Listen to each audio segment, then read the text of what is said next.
This is 5 on your side at 10. Focused on you.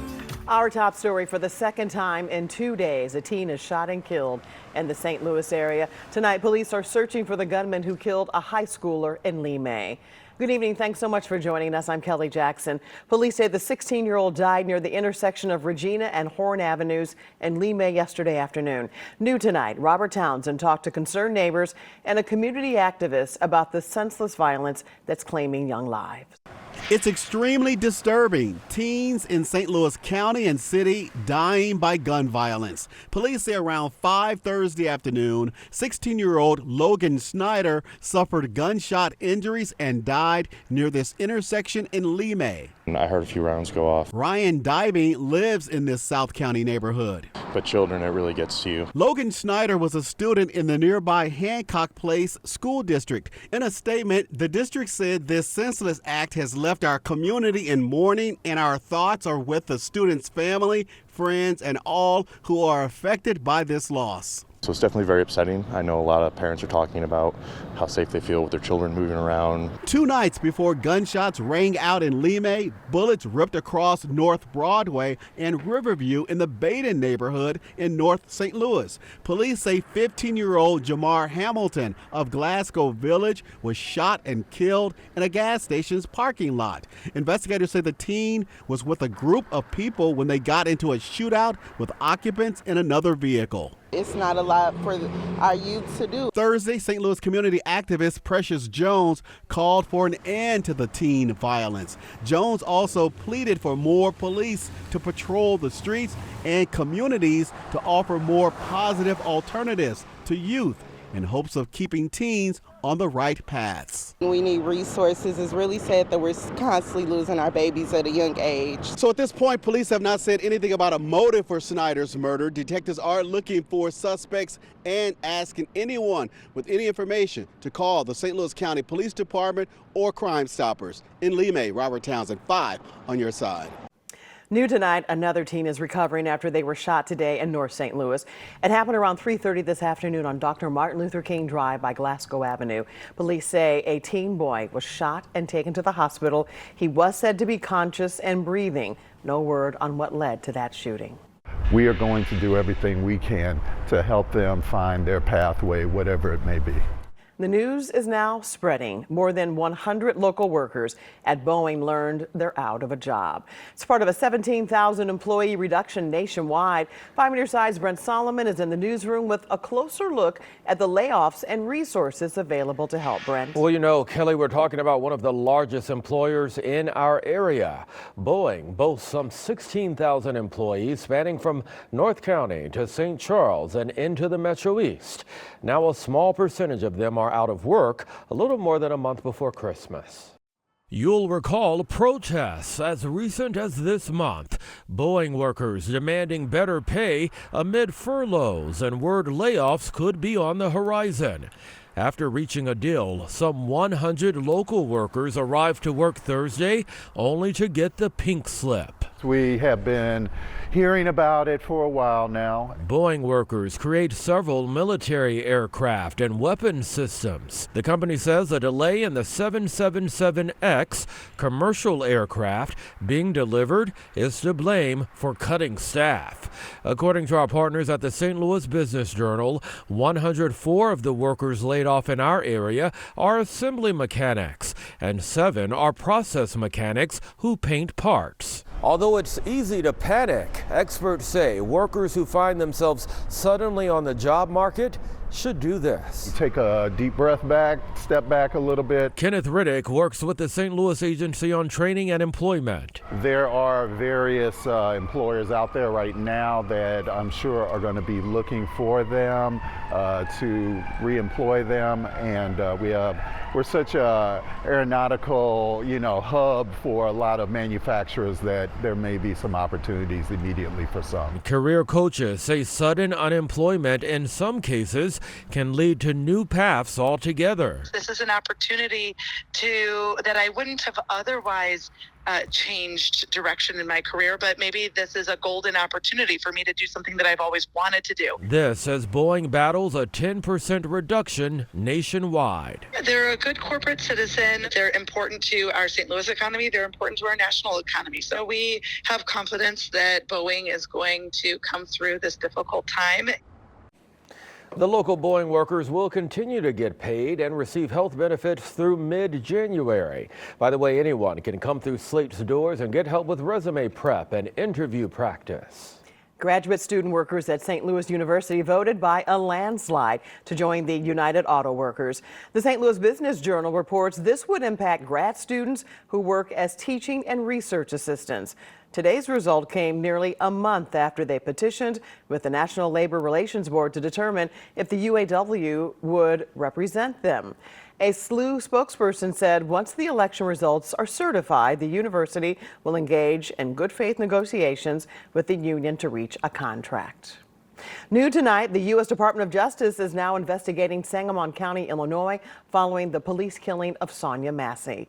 In a letter dated Thursday, the Civil Rights Division said it's trying to find out if the county agencies violated federal non-discrimination laws. Former Sheriff's Deputy Sean Grayson was charged with Massey's death in July. The DOJ wants information on police organization, the chain of command, and all documents relating to the case. The county has 30 days to respond. Grayson has a pre-trial release later this month. Julian, what would you like to say to the 20 victims in the indictment who say that you violated their privacy? A former Florissant police officer at the center of a nude photo theft scandal pleaded not guilty to 21 federal charges. Julian Alcala is accused of stealing the photos off victims' phones during traffic stops. The judge ordered him to surrender his passport within 48 hours, stay in eastern Missouri, and avoid all contact with victims in the case. Safe Connections, a group dedicated to helping women through sexual and domestic violence, says these victims shouldn't be faulted for handing over their phones. Yeah, these women were just trying to follow the law and be compliant with a police officer when asked to do something that probably initially didn't seem like that big of a deal until he took the phone away, which probably was disturbing, but by that point it was already out of their hands. So they didn't do anything wrong, they were just put in a very bad position, and now they're having to deal with that. Alcala was released on a personal recognizance bond, meaning there's no dollar amount attached to it. His pre-trial date has not been set. And meanwhile, we're still pressing Florissant city leaders for answers, but they still refuse to talk to us. The man charged with killing the St. Louis educator in a high-speed crash had his bond reduced today. John Brink is charged with second-degree murder, DWI, and other charges in the May police chase and crash that killed Sarah Howell. Investigators say he was driving at speeds up to 99 miles per hour when he struck her car. In St. Louis County Court today, the judge lowered his bond from $250,000 cash only to $150,000. An E. coli outbreak tied to a school and caterer in St. Louis County is growing tonight. The health department now says 69 cases are under investigation. That's following two events held on the campus at Rockwood Summit High School. The food was prepared and served by Andre's Banquets and Catering. Right now, the health department believes the outbreak may have been caused by an ingredient in a salad. The catering company's owner denies his business was the source of the outbreak. New developers want it. How the Gateway Arch Park Foundation wants to breathe new life into the long-abandoned Millennium Hotel. And sometimes with this weather pattern, it seems like we're going round and round. See what we did there? The Millennium goes round and round. We're used to back in the old days. Listen, this weather pattern, there's some big changes coming for next week. We'll see you in a few minutes. We'll get into it. Right now, the Gateway Arch Park Foundation is looking for new ideas to redevelop the vacant Millennium Hotel. The St. Louis Business Journal reports the nonprofit issued a request for proposals for the site yesterday. The foundation says submissions should aim to create a destination that attracts locals and visitors to the St. Louis region. Proposals are due by January 13th. And Scott, you were talking about how you did some live shots in that the round part in the Yeah, the hotel. restaurant kind of rotated Yeah, around. rotated. Yeah. Hey, look at that. The over at the Missouri Botanical Garden. Oh, so Garden Glow pretty. gets underway this weekend. That's right. Yeah. How's the weather going to be for that? You know, I think this weekend it's looking really good. Temperature-wise, it's going to be above average. Maybe you're skedaddling out of town. We're looking out at Lambert right now. We haven't seen a lot of flight delays today. I think we're in pretty good shape here. If you're doing some traveling, you have a very early morning flight tomorrow. There's not really anything that's going to hold you back. Temperatures are on the cool side. We've steadied back into the 40s now. Some of our outlying areas a little cooler. The low clouds are off to our east. Some high clouds are coming across the plains. And what we're watching here right now is, once again, like last night, getting close to that dew point. Those temperatures are dropping back into the 30s and 40s. It is going to be another moist night. Heavy dew expected across the area. And yes, there will be some clouds that develop during the wee hours tomorrow morning. Some low clouds that'll just kind of hang around, but not all day. So they're going to zip out of here. 48 right now at Lambert. We are clear at the moment.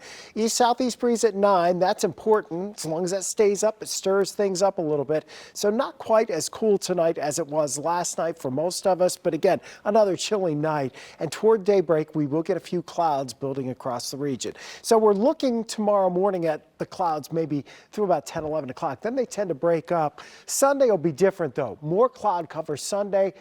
But yet we'll be a little bit warmer, close to 70 degrees. There's still some fall color out there on the leaves. Here's your hour-by-hour forecast tomorrow. Again, those clouds through maybe 10, 11 o'clock, but then we break the sky during the afternoon hours. We won't on Sunday, though. Clouds are stubborn on Sunday. We're not expecting them to produce rain, though. In fact, we look at this forecast model here, and we're showing you futurecasts with the potential for rain increasing later Sunday night into Monday morning. That first wave kind of sliding on up. The focus really early on Monday is mostly to the west during the afternoon hours. And then by Monday night, that slides on in across the region. And what else slides in? A cold front. In fact, a pair of them. The secondary front's the one that will have more cold air behind it than the first one. And we're going to open the doors to some gusty winds out of the northwest as we go into Wednesday and Thursday. And look what that does to our temperatures. Highs only around 50 degrees. So a big adjustment coming here temperature-wise as we work our way in towards the end of the week. In the meantime, this may be the last weekend, Kelly, where we actually have temperatures this much above average. I mean, we're close to 70 on Sunday, probably there Monday, even with a rain chance. And then it'll get blustery and colder as we head into the end of the week. More like November. It should be like it, right? Yes, absolutely. All right. Thank you, Scott. And thanks so much for joining us at 10.